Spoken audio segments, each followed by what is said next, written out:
Tyson fue un peleador que le ganaba a muchos pesos completos. I'm the most brutal and vicious and most ruthless champion there's ever been. There's no one can stop me. If you fought this man in your prime. I was so fast. If he hit me. Mike Tyson, surnommé le puncher le plus fort, a laissé sa marque dans le monde de la boxe. Sa carrière a été remplie de moments impressionnants qui ont consolidé sa place dans l'histoire. Rejoignez-nous pour explorer certains des KO les plus légendaires d'Iron Mike.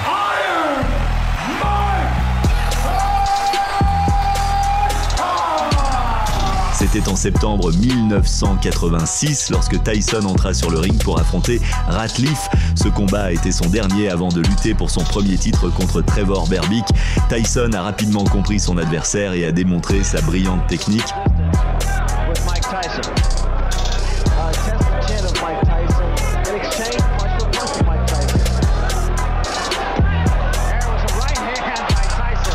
À un moment clé, il esquiva en inclinant son corps vers la gauche et déclencha un puissant crochet du gauche qui frappa la mâchoire de Ratliff. Bien qu'il se soit levé après le décompte de 9 au deuxième tour, Tyson l'a achevé avec force.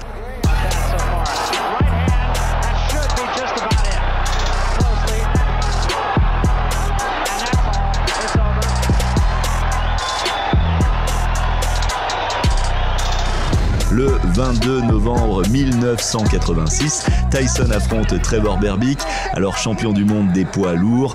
Au premier tour, Berbick avait déjà encaissé plusieurs coups qui le laissaient sidéré, mais il parvenait à rester debout.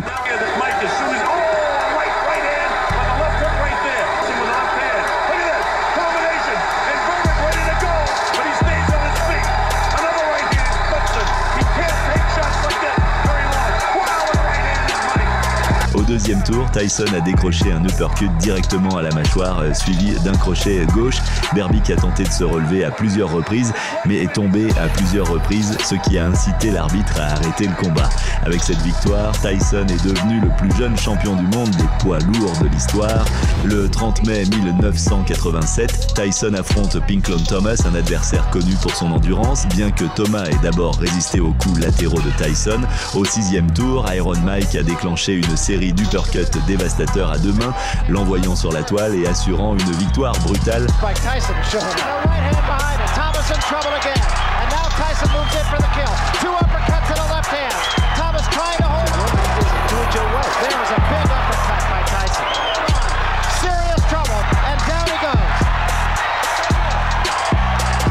En 1988, le monde de la boxe a été témoin d'une des confrontations les plus marquantes, Tyson contre Spinks.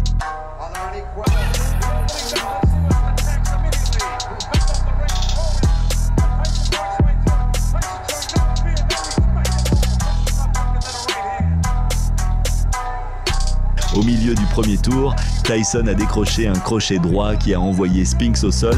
Bien qu'il se soit relevé, peu de temps après, une puissante combinaison de coups de poing gauche et droit l'a assommé. Il n'a fallu que 91 secondes à Tyson pour remporter la victoire.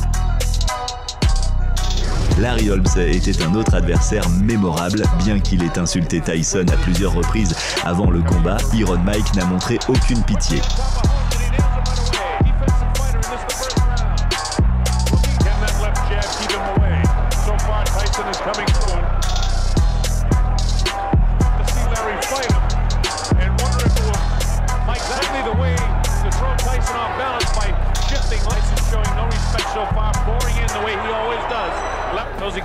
Au quatrième tour, il a renversé Holmes à 3 reprises, le faisant s'évanouir et subir une commotion cérébrale. Après ce combat, Holmes a reconnu Tyson comme un véritable champion.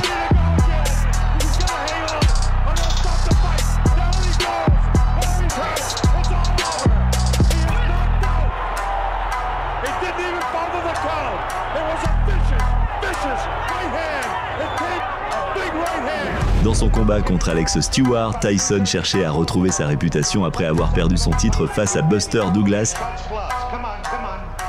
À peine 10 secondes après le début du combat, il a terrassé Stewart avec des frappes rapides. Bien que Stewart se soit relevé 2 fois de plus, un troisième retrait dans la deuxième minute et demie a donné à Tyson la victoire par KO technique.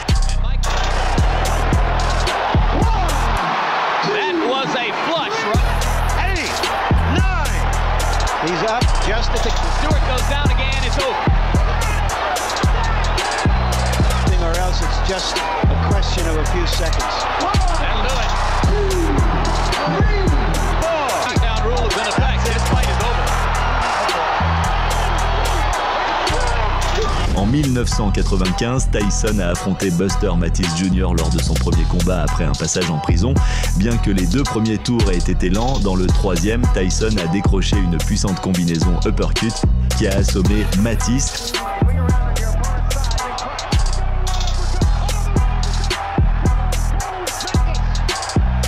L'un des combats les plus courts de Tyson a eu lieu contre Bruce Seldon en septembre 1996. En seulement 1 minute et 49 secondes, Tyson a laissé tomber Seldon 2 fois avec des crochets du gauche.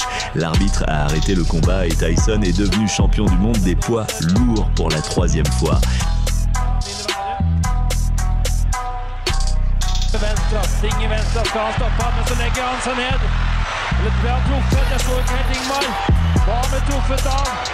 Han er ute allerede når de har møtt Mike Tyson i ringen. Vent uken treffer, og Bruce Seldon legger seg ned. Og Bruce Seldon er ferdig, det kan jeg love deg. Han er ferdig. Han er ute på buksa, holdt jeg på å si. Han vil ikke mer. Han er borte. Han ble så redd at han visste ikke hvor han skulle gjøre av seg. En 1999, Tyson affrontait François Botha. Bien que Botha ait dominé les premiers tours, au 5e tour, Tyson a décroché une main droite qui a changé le cours du combat, réalisant un brillant KO.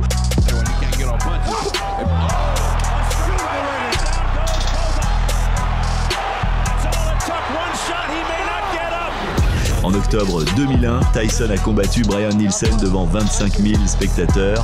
Nielsen a résisté au coup de Tyson pendant 6 rounds, mais après un barrage de coups de poing et une usure évidente, il a refusé de continuer le combat.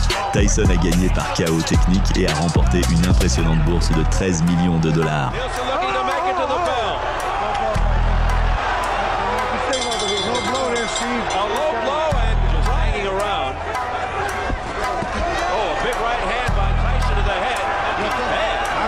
Steve, some people can get into defensive mode. James Stonefresh Smith years ago, he just made sure he didn't get hurt. I'm going to declare him the winner right now. All right, corner? Mike Tyson, you win. Retire. Mike. It's over.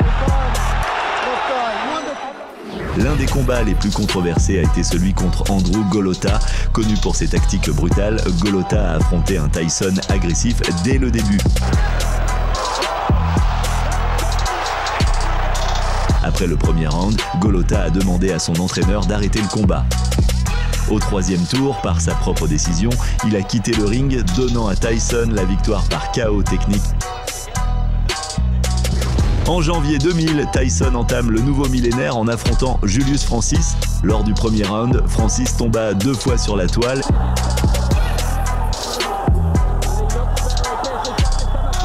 Et au second round, après une 5e chute, l'arbitre arrêta le combat. Tyson a remporté une victoire éclatante à peine 58 secondes après le début du 2e tour.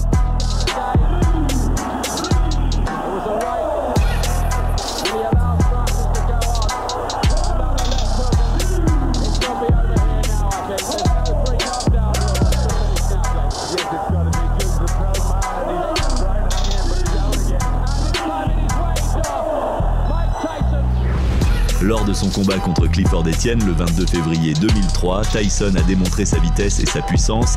D'un crochet droit, il envoie Etienne au sol dès le premier tour à 49 secondes. L'arbitre a déclaré un KO, marquant le dernier KO professionnel de la carrière de Tyson.